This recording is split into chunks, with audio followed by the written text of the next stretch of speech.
सिद्धिभ्यः नमो अरिहन्ताणं नमो सिद्धाणं नमो आयर्याणं नमो वज्रायाणं नमो द्वैसवसाहुणं। चलते फिरते तीर्थ है हरते सब संताप, हम तो बस इतना जानते आप सरीखे आप, हम तो बस इतना जानते आप सरीखे आप। मूल श्री पार्श्वनाथ भगवान की, परम पूज्य आचार्य भगवान गुरुदेव शेषवाड़ विद्यासागर जी महामुनिराज की, परम पूज्य आचार्य श्री समय सागर जी महाराज की, परम पूज्य मुनि शेषवाड़ विमल सागर जी, अनंत सागर जी, धर्म सागर जी आदि समस्त तीन कम नौकर मुनिराजों की।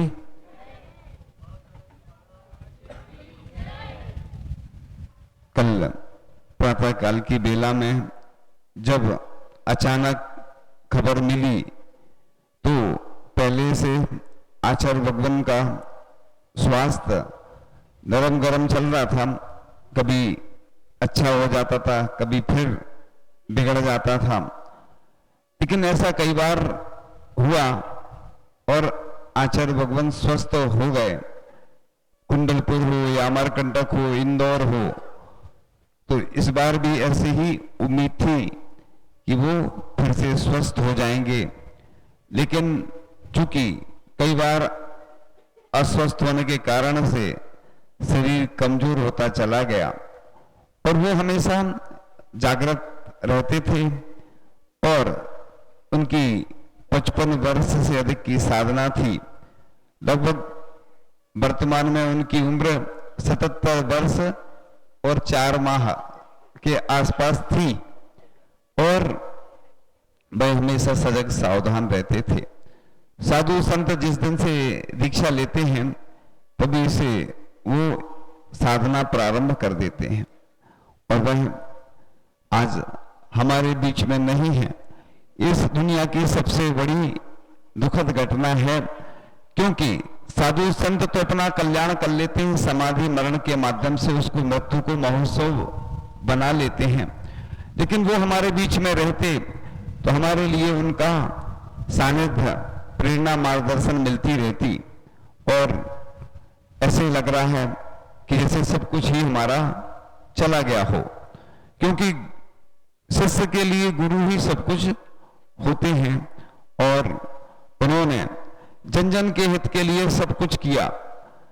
इसी से तीर्थंकर प्रकृति का बंध होता है, 16 कारण भावनाएं बाई जाती हैं और जिस प्रकार से गायों की रक्षा के लिए उन्हें गौशालाएं खुलवाकर 135 गौशालाओं को प्रेरणा दी, आशीर्वाद प्रदान किया, उसके साथ साथ पूरे देश में हथकरघा के माध्यम से सबको रोजगार दिया और कैदियों को भी जो सप्त व्यसन में लिप्त रहते थे उनको भी रोजगार प्राप्त हुआ। जब खजुराहो में थे तो विदेशी लोग भी आए और उन्होंने मूक माटी आदि पढ़ी, तो मूक माटी पढ़ करके उन्होंने मांसाहार आदि का त्याग कर दिया और आचार्य से कभी किसी से ज्यादा तो नहीं नियम देते थे, लेकिन लोग आते थे उनसे प्रेरणा लेकर के अपना जीवन परिवर्तित कर लेते थे। तो वह शब्दों के भी जादूगर थे, जो भी वाक्य सिद्धि उनके अंदर थी, उनके मुख से जो भी शब्द निकलते थे वो शब्द कार्य रूप में परिणत हो जाते थे। आप लोगों ने सुना होगा कि नैनागिर में जब वह प्रवचन आदि करते थे कई सर्प आते थे। एक कुंडलपुर की घटना है, लोग सबसे ज्यादा किससे डरते हैं? सर्प से डरते हैं। और किसी ने देखा कि उनके कम जहां मंदिर में विश्राम करते थे सर्प निकल के गया, तो उन्होंने किसी व्यक्ति ने उनसे कहा आचार्य श्री से, अभी अभी सर्प निकल के गया है। तो बोलते वो तो मेरे पाटे के नीचे प्रतिदिन सोता है सर्प। अब लोग सर्प से डरते हैं और उन्हें किसी से डर नहीं रहता।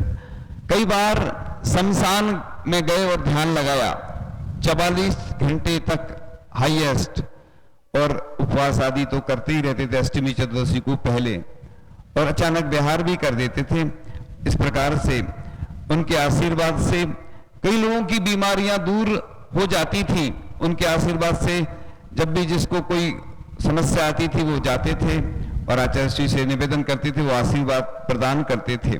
तो बस सबके रोग ठीक होते चले जाते थे।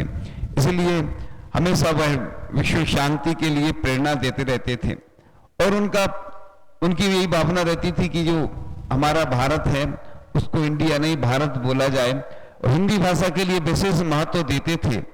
इसके साथ साथ आज शिक्षा के साथ संस्कार नहीं मिलते हैं बच्चों को, तो उन्होंने 5 प्रतिभा स्थली के लिए जो ब्रह्मचारिणी दीदी हैं उनके माध्यम से आशीर्वाद प्रदान किया और बालिकाओं की जो सुरक्षा नहीं रहती है उसके लिए भी उन्होंने प्रेरणा दी। इस प्रकार से उनके दर्शन करके चाहे देश के राष्ट्रपति हों, प्रधानमंत्री हों, मुख्यमंत्री हों, राज्यपाल हों, बड़े बड़े दार्शनिक, साहित्यकार, विचारक हों और चाहे सुप्रीम कोर्ट और हाई कोर्ट के कोई जज हों, उनने सबने दर्शन करके आचार्य भगवान के माध्यम से अपने जीवन को परिवर्तित किया और वह सबके हित की सोचते थे। वो गरीब हो चाहे अमीर हो सबके बारे में सोचते थे। जब उनका संयम स्वर्ण महोत्सव मनाया गया तो संयम कीर्ति स्तंभ बनाए गए। उन्होंने सबको फटकार लगाई कि तुम लोगों ने ये पैसा बर्बाद कर दिया, इससे अच्छा किसी गरीबों के लिए कोई काम करते तो बहुत खुशी होती। और ये तो अपने लिए कभी अपने नाम के लिए कोई संस्था आदि नहीं, उन्होंने अपने आशीर्वाद दिया कि कोई मेरे नाम से कोई संस्था खोलो या कोई विद्यालय स्कूल। लोग भले ही उनके नाम से किसी ने कोई संस्था खोल दी हो तो बात अलग है। इस तरह से हमारे आचार्य भगवान हमारे लिए हमेशा उनकी जो याद है, जो उनके कार्य हैं, हमेशा हमारे स्मृति पटल पर रहेंगे। उनके चरणों में अपनी भावांजलि प्रस्तुत करते हुए कि बस उनके द्वारा जो हम लोगों को प्रेरणा मिली है, जो सानिध्य और मार्गदर्शन प्राप्त हुआ है, उनके चरणों में अपनी भावांजलि अर्पित करते हुए यही भावना करते हैं कि भले ही हमारे बीच में आज नहीं है, लेकिन वह हम लोगों के लिए आदर्श बनकर एक अपना आदर्श प्रस्तुत करके गए हैं।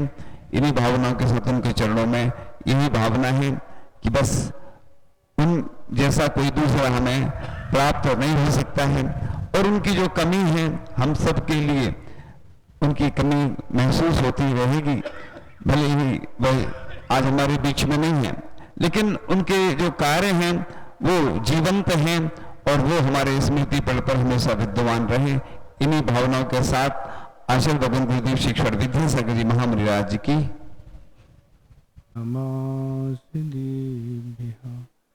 मंगलम भगवान वीरो मंगलम गौतम गिरि मंगलम कुंद कुंडाद्यो जैन धर्मो सुमंगलम सर्वमंगल मांगल्यम सर्वकल्याणकारकं प्रधानं सर्वधर्माणां जैनं जेतु शासनम्। देवादिदेव 1008 श्री आदिनाथ भगवान की, परम पूज्य आचार्य गुरुदेव श्री विद्यासागर महाराज की, आचार्य समर्थ सागर महाराज की, मुनि श्री विमल महाराज की, 3 कम की। वैसे तो संसार में प्रत्येक दिन अनेक जीवों का वियोग होता है, पर वह वियोग हमारे लिए ज़्यादा दुख का कारण नहीं होता है। पर गुरुदेव का जब वियोग हुआ है तो इसमें व्यक्ति नहीं, घर नहीं, समाज नहीं, नगर नहीं, भारत नहीं, विदेश के लोग भी दुखित हैं। क्षति होना अलग बात है, पर ये जो क्षति हुई है गुरुदेव की, इसमें बहुत व्यक्ति आकुल व्याकुल है। आचार्य महाराज की जो कार्यशैली इस दुनिया के लिए थी, हर व्यक्ति जब भी कोई दुखी होता था, कष्ट होता था, शारीरिक हो मानसिक हो, किसी भी तरह की कोई परेशानी होती थी, तब गुरुदेव के दर्शन, उनसे दिशा निर्देश लेके अपनी समस्या का समाधान कर लेता था। पर अब समस्या समाधान के लिए आज दुनिया में व्यक्ति कहाँ जाए। इस तरह हर व्यक्ति कल से अपने शोक में छाया हुआ है। इस तरह की स्थितियां आज निर्मित हुई है। गुरुदेव तो हमेशा यही हम लोगों से कहते थे कि जैसे सैनिक होता है और वह जैसी सेना में भर्ती होता है तो वह प्रतिदिन अपनी लड़ाई आदि कार्यों का अभ्यास करता है, क्योंकि कभी भी आपत्ति के समय कमांडर का आदेश मिल सकता है। इसी तरह जो भी दीक्षित होते हैं उसको तो प्रत्येक दिन संलेखना का अभ्यास करना ही चाहिए।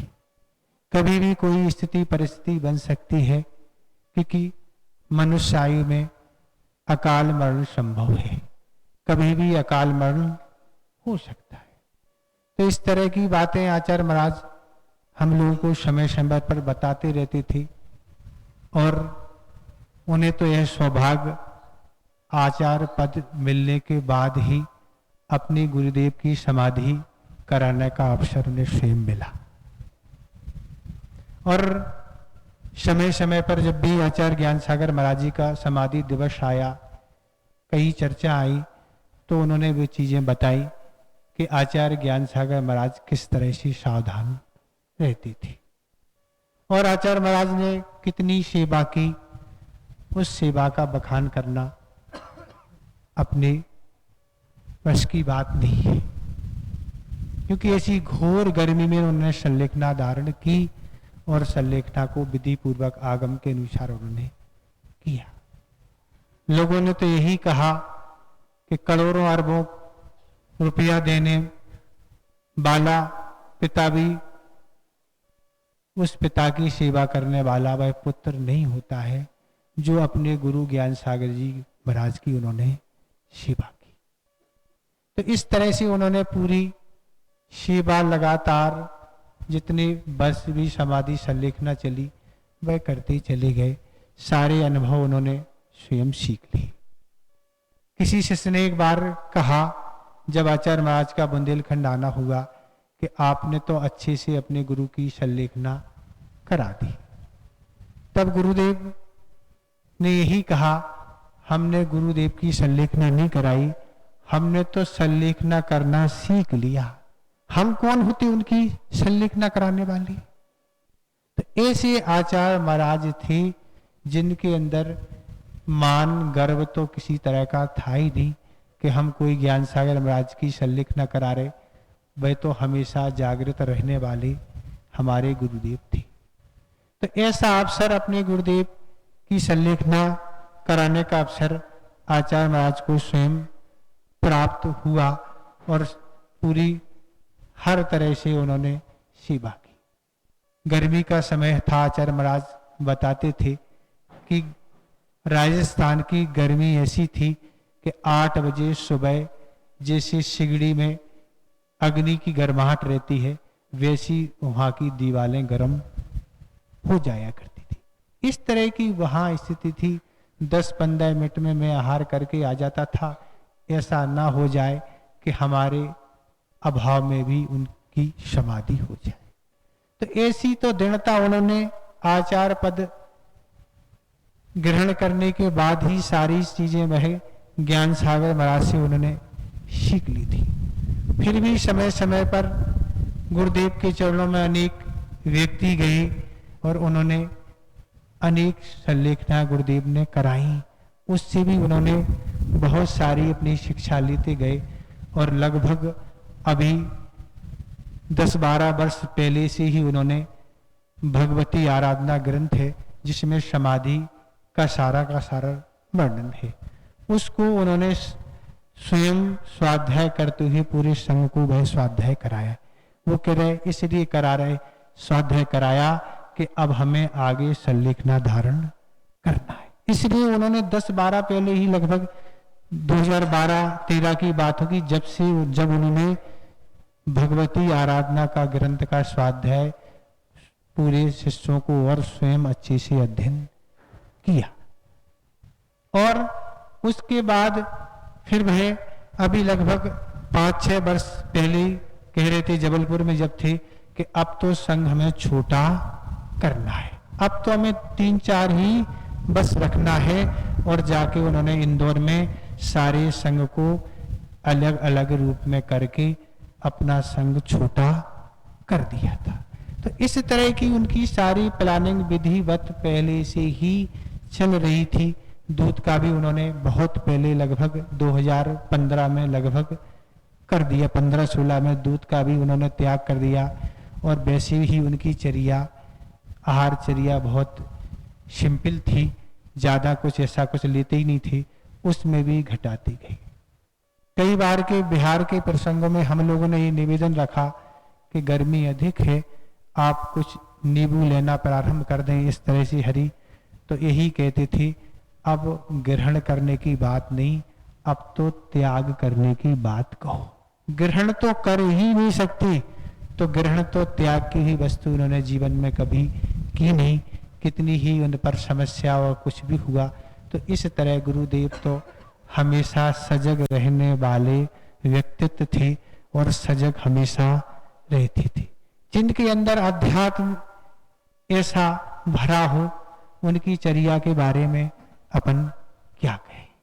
तो ऐसे गुरुदेव थे, वो यही कहते थे कि हमने तो ज्ञान सागर महाराज की संलेखना देख ली, ज्ञान सागर महाराज ने हमें दीक्षित किया, शिक्षित किया, सारी चर्या सिखलाई, सब कुछ सिखलाई, और अंत में जो पेपर रहता है समाधि का, वह भी उन्होंने हमें सब कुछ सिखा दिया। तो इस तरह के वह व्यक्तित्व के धनी थी। लगता नहीं था कि इतनी जल्दी हम आपके बीच से वह चले जाएंगे। हम लोगों को भी समाचार अवगत होते रहते, समाचार हम लेते थे, पर इतना जल्दी नहीं था, क्या कहें। तो इस तरह के वह जैन नहीं, अजैन आदि सारे व्यक्ति उनसे प्रभावित होके इस धर्म को अंगीकार जिन्होंने कर लिया था, और अनुयायी थे, समय समय पर जाके दर्शन करते थे। ऐसे वह गुरुदेव थे। और एक बार उन्होंने ज्ञान सागर महाराज की समाधि दिवस पर यही कहा था कि ज्ञान सागर महाराज की भली काया नहीं है, पर उनके द्वारा जो हमें मंत्र दिए गए हैं वह आज भी जीवित है। अर्थात ज्ञान सागर महाराज तो चले गए, उनकी काया नहीं है, पर उनने हमें जो कुछ सिखलाया है चर्या और ज्ञान आदि, वह आज भी हमारे अंदर विद्यमान है। हम उस चर्या को आज भी पालन कर रहे हैं, उनके बताए हुए सूत्रों पर हम आज चल रहे हैं। तो इसी तरह तो आचार्य महाराज का आज अभाव हो गया, पर हम सबका दायित्व ही है, हमने उनके बीच रह के जो कुछ सब सीखा है उसको हम निरंतर उपकार के रूप में करते हुए, स्मरण करते हुए और अपने जीवन को अच्छा बनाने का प्रयास करें कि ऐसे वह थे। तो इस तरह ज़्यादा कुछ नहीं कहना है, बस हमारी तो यही भावना है कि आप भी इस धर्म को बढ़ की ओर बढ़ते चले जाएं। विदेश में भी यही चर्चाएं होती थी कि हम जैन धर्म को तो नहीं समझते, पर हम इतना जरूर समझते हैं कि जिसके अनुयायी, जिसके चलाने वाले ऐसे उपासक आचार्य विद्यासागर हैं, हमने उनका जरूर नाम सुना है। वही जैन धर्म है, हाँ वही जैन धर्म है। इस तरह की प्रतिष्ठा भारत में नहीं, विदेश में भी उनकी इस तरह की प्रतिष्ठा थी। तो इस तरह से हम अपने जीवन को बनाएं। ज्यादा कुछ सुनाने का मन नहीं है, इतने ही पर्याप्त समझते हैं। अहिंसा परमो धर्म की सिद्धि।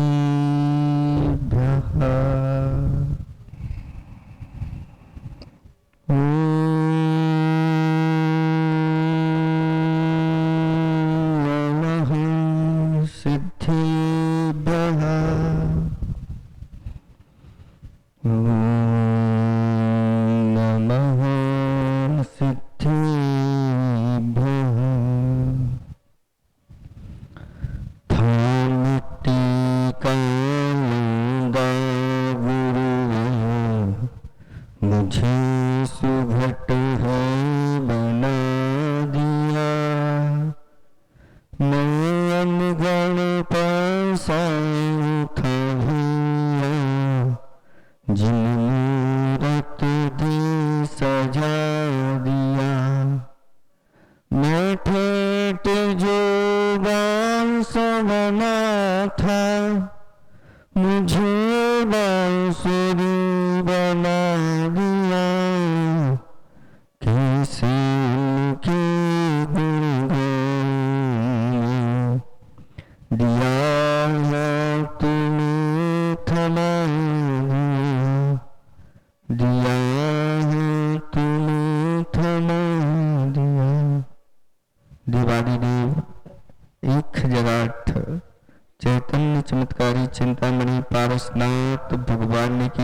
देवादिदेव 1008 वर्तमान ससनक महावीर भगवान की परम उपकारी परम पूज्य 108 आचार्य प्रवर गुरुवर श्री विद्यासागर जी महामंडलाज की 3 करोड़ करोड़ निवासियों की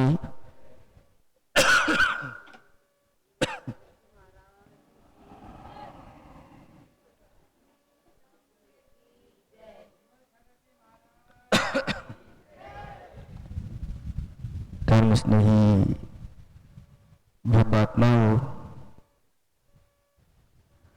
आज हम सब जिनके गुरु को गाने के लिए बैठे हैं, जिनकी विनयान्जलि करने के लिए बैठे हैं, वो कोई सामान्य पुरुष नहीं थे। इस कलिकाल में वह महापुरुष की भूमिका के साथ उन्होंने अपना पूरा जीवन बिता दिया और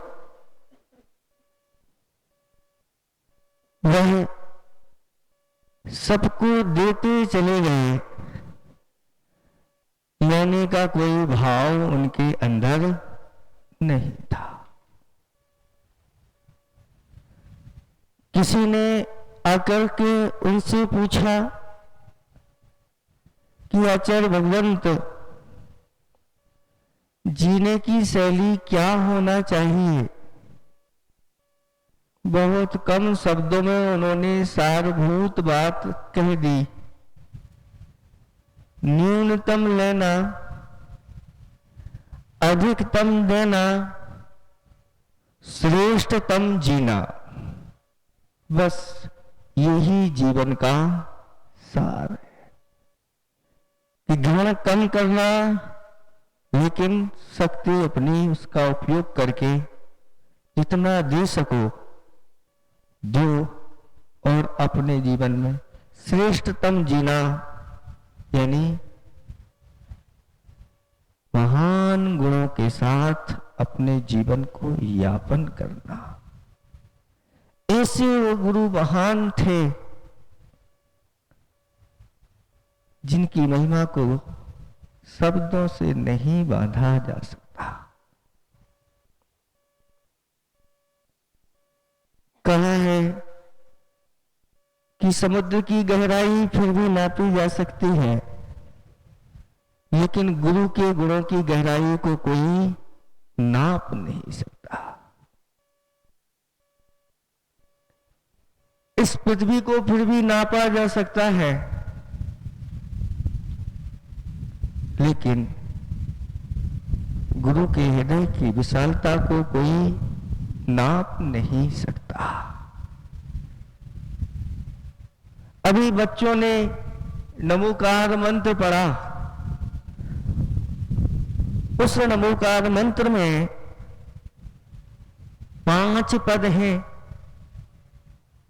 और 5 पदों के बीच में 2 पद ऊपर हैं, 2 पद नीचे हैं, बीच में आचार्य भगवंत का पद है। नमो आयर्याणम। लोक के सभी आचार्यों को नमस्कार हो। इनको बीच में क्यों रखा? क्योंकि परमात्मा को बताने वाले कोई होते हैं तो आचार्य भगवंत होते हैं, तो गुरु के रूप में होते हैं। अरहंत सिद्ध की महिमा बताने वाले ही आचार्य भगवंत। स्वयं आचार्य भगवंत भी आचार्य भगवंतों को बना देते हैं, उपाध्यायों को, नीचे वाले पदों को भी तैयार कर देते हैं, और हम जैसे साधुओं को भी उन्हीं की कृपा से ही ये सब तैयार होता है। ऐसा यह नमोकार मंत्र सर्वश्रेष्ठ मंत्र है, जिसमें आचार्य भगवंत को मध्य में रखा और बार बार ये कहा कि उठते बैठते आते जाते जिस अवस्था में हो उस अवस्था में इस नमोकार मंत्र का स्मरण करना चाहिए। एक जगह यज्ञ चल रहा था और वहां पर यज्ञ की सामग्री रखी हुई थी। एक कुत्ता आया और उस कुत्ते ने उस यज्ञ की सामग्री को झूठा कर दिया। यज्ञ करने वालों के जो पंडित थे उन पंडितों ने उस कुत्ते को इतना मारा कि वह मरणासन्न हो गया। अंतिम श्वासें वह गिन रहा था। इतने में एक जीवंदर कुमार नाम के व्यक्ति वहां पर आए और जब कुत्ते को तड़पते हुए देखा, उस कुत्ते के ऊपर हाथ फेरा और उसके कान में नमोकार मंत्र सुना दिया। और नमोकार मंत्र सुनते सुनते उसके प्राण निकल गए और वह कुत्ता देवों में भी वह इंद्र बन गया, यक्षों का इंद्र बन गया। ऐसी महिमा इस नमोकार मंत्र की है। ऐसे ही आचार्य भगवंत जो आचार्य परमेष्टि के गुणों से परिपूर्ण थे और इस धरती के वह भगवान थे, ऐसे आचार्य भगवंत आज हमारे बीच में नहीं है, लेकिन हमारे बीच में नहीं है, लेकिन ऐसा कौन व्यक्ति है जो उनको मानने वाला उनके हृदय में वह विराजमान नहीं हो। वो सबके हृदय में विराजमान है और हमारी तो भावना यही है कि जब तक मेरी मुक्ति न हो, मेरे गुरु मेरे हृदय में विराजमान रहे और गुरु के जो वचन है उन वचनों को मैं पूरा करूं। क्योंकि आचार्य भगवंत से पूछा था, आचार्य भगवंत हम लोगों के लिए सूत्र क्या है? उन्होंने बताया, एक गाथा दी थी, ये 4 उपकरण हैं, बस इनको संभाल करके रखना। एक यथाजात रूप है, इसको जैसा है वैसा बना के रखना, निर्विकार बना के रखना, बालक वध बना के रखना। हमेशा हमेशा देव शास्त्र गुरु इनकी विनय करते रहना, क्योंकि विनय मोक्ष का द्वार है। इससे ही मोक्ष का द्वार खुलता है। उनका एक बचपन का संस्मरण है, वह सुनाते थे कि जब हम स्कूल जाते थे, पाठशाला उस समय कहा जाता था कि पाठशाला जाते थे, तो वह अपने जो पुस्तक है, सरस्वती है, उसको अपने सिर पे रखे ले जाते थे। इतनी विनय आज किसी के पास है? आप लोग अपना बस्ता सिर पे रख के लाते हो? कौन लाता है? इधर से कोई लाता है सिर पर रख करके अपना बस्ता, जिसमें आपकी पुस्तक रहती है, सरस्वती रहती, कोई नहीं लाता। लेकिन उन्होंने सरस्वती को अपने सिर पर रखा। उनकी बुद्धि का क्षोभसम ऐसा बढ़ा और बढ़ता गया, और आज जैन जगत के सर्वश्रेष्ठ आचार्यों ने उनका नाम सभी लेते हैं। धीरे धीरे इस सरस्वती की विनय समाप्त हो गई। हम लोग जब पढ़ते थे तो ऐसे हृदय में लगा करके ले जाते थे, फिर धीरे धीरे वह खिसक करके बाजू में आ गई, फिर धीरे धीरे करके पीठ पे बोझ बन गई, और अब धीरे धीरे खिसक करके पीठ से भी वह नीचे की ओर आ गए। इसलिए आचार्य भगवंतों ने कहा, इस विनय को बना के रखना। और जो आगम के सूत्र हैं उन सूत्रों को हमेशा, उन सूत्रों को चिंतन मनन का विषय बनाना, क्योंकि आप हम लोग कहीं भी रहें, वो सूत्र रहते हैं तो सारी व्यवस्था बनी रहती है। जैसे सुई है वह सूत्र यानी धागा में है, अगर खो भी जाए तो जल्दी मिल जाती है और बिना धागा के हो तो। ऐसे ही आगम के सूत्र अगर हमारे पास रहते हैं हम अपनी सुरक्षा रख लेते हैं। और एक है गुरु के वचन। हमेशा हमेशा गुरुओं के जो वचन अलग से मिलते हैं वह वचन हमेशा काम आते हैं। ऐसे दुख में वह काम आ जाते हैं। ऐसे 4 उपकरण आचार्य भगवंत ने गाथा दी। इस गाथा को उभयम जिनमग्गे लिंगम जय जान रूप विधि भरिदम गुरु वैरम प्रभु सुत जैरम चनिडिठम, ऐसे वह सूत्र दे करके गए हैं जो उनके गुरु ने उनको दिए थे। और जो गुरु वचन थे कि गुरु अपने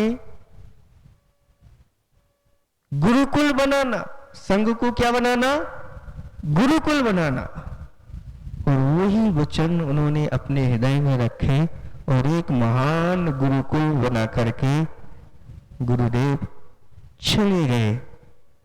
उनकी निष्प्रह वृत्ति कैसी थी, अलौकिक थी। लोगों के अंदर, कुछ लोगों के अंदर जिज्ञासा हो रही होगी कि जो ऐसे महान गुरु थे जिनके पास जाकर के सब अपनी अपनी भावनाएं रखते थे, उनकी भावनाएं पूर्ण हो जाती थी, किसी के रोग दूर हो जाते थे, आदि आदि। जिनकी जिज्ञासाएं थी उन जिज्ञासाओं का समाधान हो जाता था, तब उनको रोग हो गया तो उन्होंने अपने रोग को दूर क्यों नहीं किया? बंधुओं, ये जैन संतों की साधना ऐसी ही महान होती है। जैन भगवंतों की भी साधना ऐसी ही होती है कि पारसनाथ भगवान अतुल बल के धारी थे, फिर भी ध्यान में जब बैठे उनके ऊपर 7 दिन तक उपसर्ग होता रहा। वो चाहते तो फूंक मार देते तो सब उड़ जाता।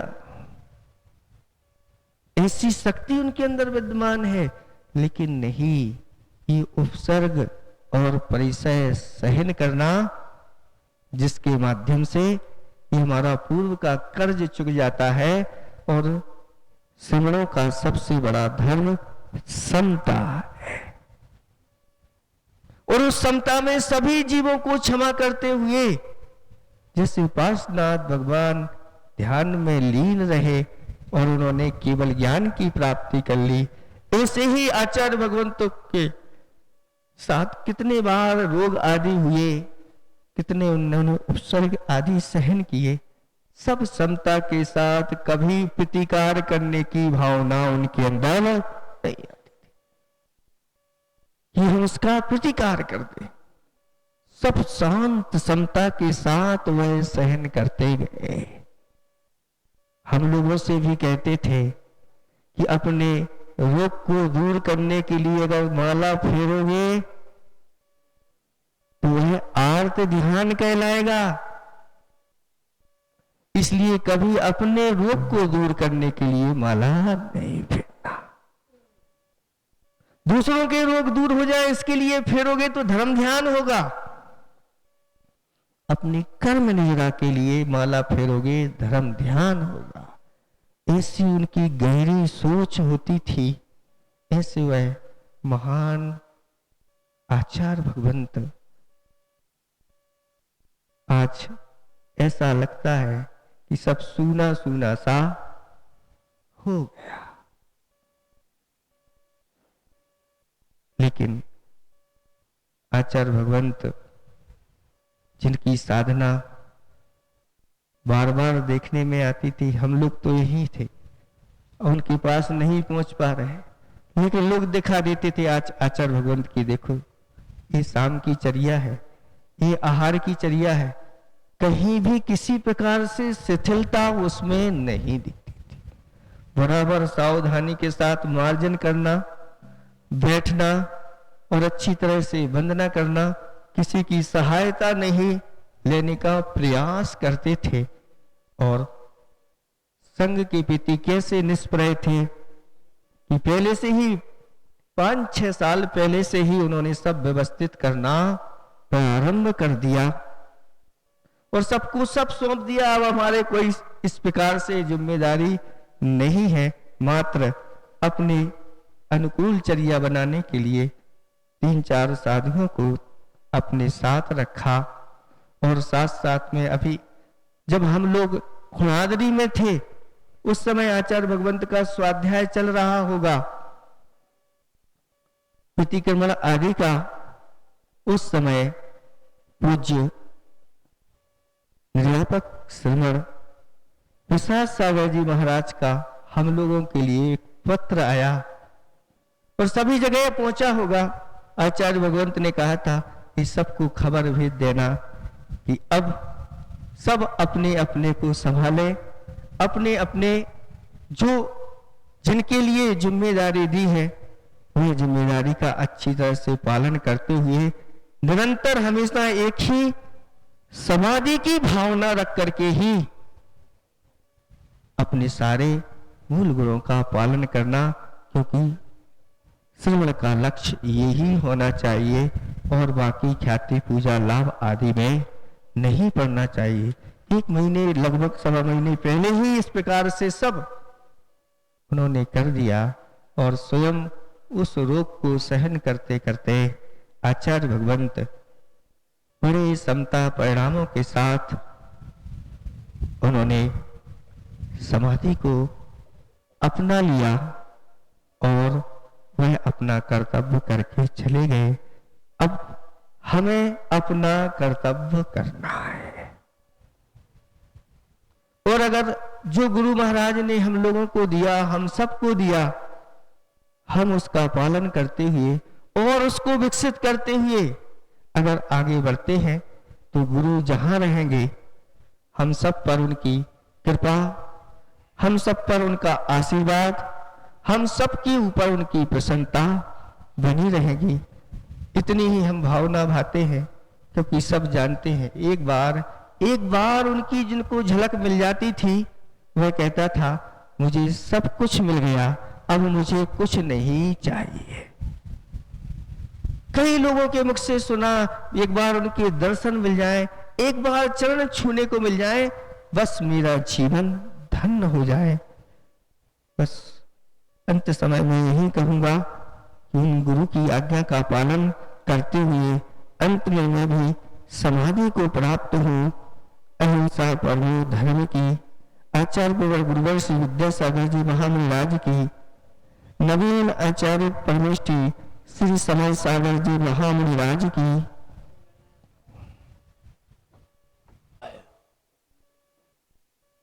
तो गुरु 2 तरह के होते हैं, एक लौकिक, आ जाओ दीदी आ जाओ,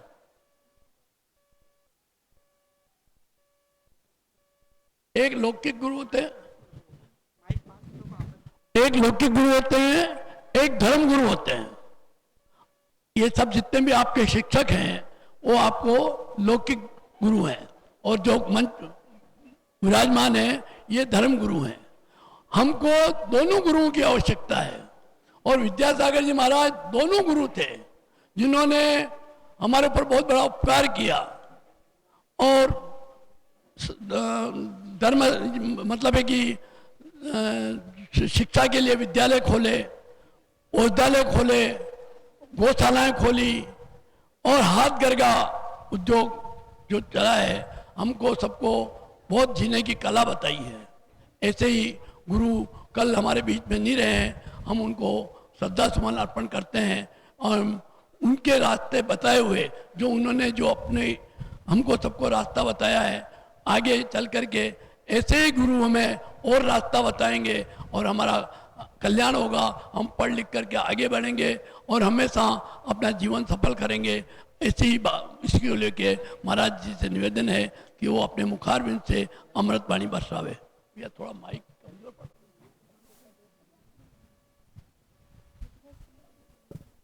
विनय सागर जी महाराज की, परम पूज मुनि 180 अनंत सागर जी महाराज की, परम पूज मुनि 180 धर्म सागर जी महाराज की, परम पूज मुनि 108 श्री भाव सागर जी महाराज की, भाई दीप संबंधी 3 करोड़ मुनिराजों की। आज अपन यहाँ पर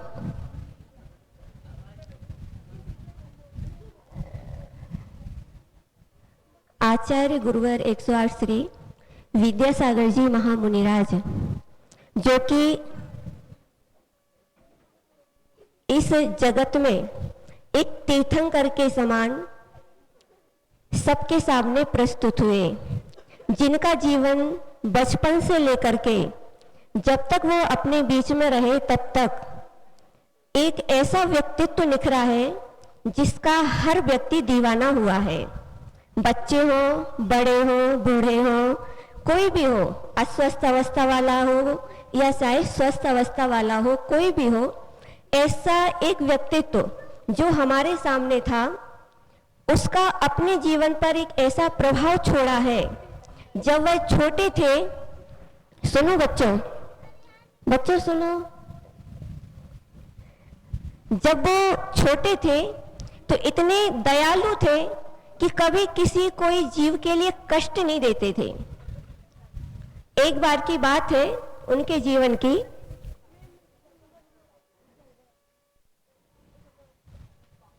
क्या हुआ? ततैया काट ली? कुछ लगा दो उसको, बाम वगैरह। ततैया काट गई बच्चे को। कि एक जगह पर कोई छोटे छोटे से प्राणी अपने घोंसले में से नीचे गिर गए थे और उसको जो छोटे बच्चे थे जिनका नाम पीलू था, विद्याधर था, उन्होंने जब उसको देखा कि ये छोटे छोटे से जीव अपने घर से नीचे गिर चुके हैं, उनको बचाने के लिए उन्होंने क्या किया? उन बच्चों को सुरक्षित उठाया और उनके घर में पहुंचा दिया। कहां पहुंचा दिया? घोंसले में, है ना, क्योंकि उनका घर क्या था? घोंसला था। तो ऐसा उनका जीवन बचपन में था। और उनके लिए बचपन में एक खेल बहुत प्रिय था जिसको शतरंज कहा जाता है। शायद आज के बच्चे जानते हैं शतरंज? कितने लोग जानते हैं शतरंज का खेल? कौन कौन जानता है? जानते हैं? कुछ बच्चियां जानती हैं पीछे। तो उन्हीं के गांव में एक बहुत वृद्ध, जिनको दादाजी के रूप में जाना जाता था, दादाजी की उम्र के थे, उनके साथ उनको खेलने के लिए बिठाया गया और कहा गया कि देखो दोनों में से कौन जीतते हैं। और दोनों ही परफेक्ट थे खेलने में, शतरंज के खिलाड़ी थे। जब दोनों को आमने सामने बिठाया गया तो वो छोटे से बच्चे के रूप में जो विद्याधर थे, उनको बहुत शर्मिंदगी हो रही थी कि मैं दादाजी की उम्र के जो व्यक्ति हैं उनके साथ खेल रहा हूं और मैं इनको हराऊं कैसे। उनके मन में ये चल रहा था। और दादाजी की उम्र के जो व्यक्ति उनके साथ खेल रहे थे, वो भी सोच रहे थे कि इतना छोटा सा बालक है, मैं इसको कैसे हराऊं। और दोनों ही जबरदस्त खिलाड़ी थे। लेकिन आखिरी में दोनों खेलते खेलते किसकी जीत हुई? कौन जीता? दादाजी कि बालक विद्याधर? तो कहते बालक विद्याधर की जीत हुई। छोटे बच्चे ने एक बड़े व्यक्ति को शतरंज के खेल में हराया। ये तो उनके बचपन के खेल की चीज थी, जो उस समय भी वो बहुत ही विनय पूर्वक उन दादाजी के साथ खेले और आगे उन्होंने उनको हराया भी। लेकिन हराने के बाद वो उनके चरण स्पर्श करके उनसे माफी मांग ली कि हमने आपको हराया है, ये मेरी अभिनय नहीं है, तो एक खेल था। ऐसा उनका एक बचपन का जीवन निकला है। और जब युवावस्था में आकर के विद्याधर से विद्यासागर की यात्रा उनकी प्रारंभ हुई, मतलब एक दिगंबर रूप को उन्होंने धारण किया, मुनि बने, तब उन्होंने इस जगत के लिए कुछ ऐसे अनोखे कार्य किए, जैसे प्रतिभा स्थली है, पूर्ण आयु है स्वस्थ होने के लिए, गौशाला की रक्षा के लिए गौशालाएं बनवाई हैं, आदि आदि बहुत सारी चीजें हमारे आचार्य भगवंत ने की, जो इस जगत के हर व्यक्ति के लिए हितकारी हुई। एक हथकरघा एक ऐसी चीज है जिसके माध्यम से हर कास्ट का व्यक्ति, छोटे से छोटा, निम्न जाति का हो, कोई भी हो, यहाँ तक कि जेल में रहने वाले जो कैदी हैं, उनके लिए भी एक ऐसा व्यापार आयोजित किया जिसके माध्यम से वो अपनी जीविका कर सके और जो अपने पैसों के लिए गलत कार्य करते हैं उससे बच सकें। ऐसे जेलों में भी जाकर के कैदियों के लिए उन्होंने हथकरघा का व्यापार चलाया और आज तक इतने सक्षम है। इस प्रकार से हमारे आचार्य भगवंत ने बहुत कुछ इस जगत के लिए किया है। उनका व्यक्तित्व हमारे सामने अपन स्वयं मुनिराज श्री के मुख से ये सब कुछ सुनेंगे। अंतिम यात्रा तक उनका जीवन कैसा निकला है वो महाव्रती ही महाव्रती का वर्णन कर सकता है। इसलिए मैंने केवल उनके जन्म की अवस्था को लेकर के बालक अवस्था और थोड़े बड़े होने की अवस्था का ही वर्णन किया और थोड़ा सा उनका मुनिराज की अवस्था का व्यक्तित्व किया कि उन्होंने इस जगत में लोगों के लिए क्या क्या दिया। इतना कह करके मैं अपनी वाणी को विराम दूंगी। बोले संत शिरोमणि आचार्य भगवान 180 विद्यासागर जी महामुनिराज जी। बार करता गुरु को नमस्तु, मैं बार बार करता गुरु को नमस्तु, संसार में गुरु कृपा सबसे निराली, होली यही दशहरा यही है दिवाली, जिसे से वह सदैव ऋणी रहेगा, कोई कभी न पुकार चुका सकेगा, कोई कभी न पुकार भुला सके। जैन समाधिस्थ परम पूज्य आचार्य भगवान गुरुदेव श्री विद्यासागर जी महाराज जी की, परम पश्चिम यूनिवर्स श्री विमल सागर जी, अनंत सागर जी, धर्म सागर जी, भाव सागर जी महाराज जी की,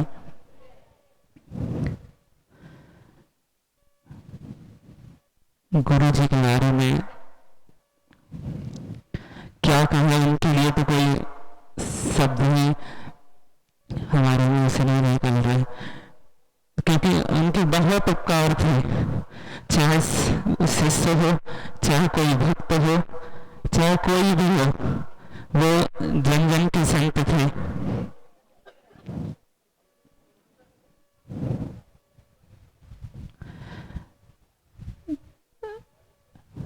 जो आचार्य श्री जी की शरण में कोई भी व्यक्ति पहुंचता तो कभी उनके अंदर ये कोई भेदभाव नहीं था, सबको समान शरण देने वाले थे।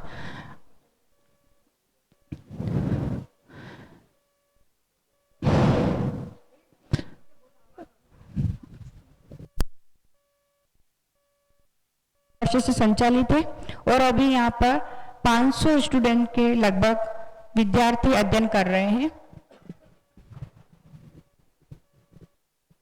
गुरुदेव, अब मैं आप स्कूल के जब स्थापना हुई थी वो वर्ष 2004 में स्थापना इसकी मंदसौर के जीवन विलास नाम से हुई थी। वहाँ से ये स्कूल उठ के फिर यहाँ पे आया और श्री शांतिलाल जी भटजाते साहब, विजेंद्र कुमार जी सेठी साहब के अथक प्रयासों से आज इतना बड़ा वृक्ष ने ले रखा है। वर्तमान में यहाँ पर 500 बच्चे करीब अध्ययन कर रहे हैं और इस स्कूल का एक ही हमारा मिशन है कि गांव के बच्चों को ज़्यादा से ज़्यादा उच्च शिक्षा दिलाना और उनको एक शहरी क्षेत्र से जोड़ना, क्योंकि गांव में बहुत सी चीज़ें अनुकूल नहीं है विद्या के हिसाब से, इसलिए इस स्कूल का निर्माण किया गया। यहाँ का सारा स्टाफ नियमित रूप से पढ़ाता है और आत्मसमर्पित है बिल्कुल इस स्कूल के लिए। गत वर्ष भी बोर्ड क्लासों में इस विद्यालय ने इस क्षेत्र के अंदर जिस प्रकार धर्म का परचम यहाँ साधना केंद्र पे लहरा रहा है, उसी प्रकार शिक्षा का परचम इस स्कूल द्वारा भी इस क्षेत्र में लहराया गया है। यानी ये मान के चलिए कि आप मल्हारगढ़ बेल्ट में सबसे प्रथम रिजल्ट इस स्कूल द्वारा दिया गया है। मुनिश्री से निवेदन है, आग्रह है, विनय है कि कृपया ऐसा आशीर्वाद इस स्कूल को देवे कि ये आगे और बढ़ता रहे और निरंतर प्रगति करता रहे। धन्यवाद। अपने गुरु का महत्व बताया। हम भी विद्यालय में अपने गुरु को सम्मान करें, ऐसा उपदेश महाराज जी ने दिया। महाराज श्री, हम भी भाग्यवान हैं, मुनुश्री के पास 3-4 बार रूबरू इस विद्यालय का परिचय और क्षेत्र का परिचय, पूरा एल्बम आमने सामने 10-10 मिनट तक या क्षेत्र की जानकारी दी और उनके चरण इधर पड़े। उसके लिए हमने काफ़ी प्रार्थना की, नेमावर में की, इंदौर में की, भिलाई में की और रास्ते में 2-3 की, नेमावर में भी की। इस प्रकार दीदी भी हमारे साथ थी भिलाई में। मतलब काफ़ी इस क्षेत्र का और महाराज जी ने काफ़ी आशीर्वाद दिया है और आपका भी आशीर्वाद मिले और ये स्कूल खूब दिन दुना रात चुना तरक्की करे, ऐसी भावना के अनुसार आप यहाँ पधारे। उसके लिए हाँ महाराज जी का कब कल सुबह शांति विधान। हाँ बच्चे सभी महाराज श्री से हाथ जोड़ के नमोस्तु नमोस्तु नमोस्तु बोले। नमोस्तु, ओ महाराज जी नमोस्तु, ओ महाराज जी नमोस्तु नमोस्तु नमोस्तु। बच्चों बोलो, हाथ जोड़ के बोलो, ओ महाराज जी नमोस्तु नमोस्तु नमोस्तु। आशीर्वाद है, सबकी सद्बुद्धि अच्छी बनी रहे, है ना, और सब अच्छे धर्म मार्ग पे चले, सबको आशीर्वाद है हमारा। ओम शांति, ओम शांति। आपका आशीर्वाद बार बार यहाँ मिलता रहे, इसी भावना के अनुसार आइए सब।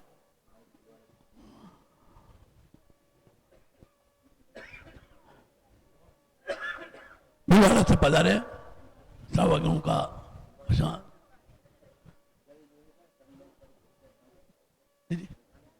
आप महाराज जी जबलपुर में है, इंदौर में है और कहाँ डोंगरगढ़ में है, रामटेक में है, जहाँ बच्चियों को अच्छे संस्कार दिए जाते हैं और उनकी पूरी व्यवस्था की जाती है।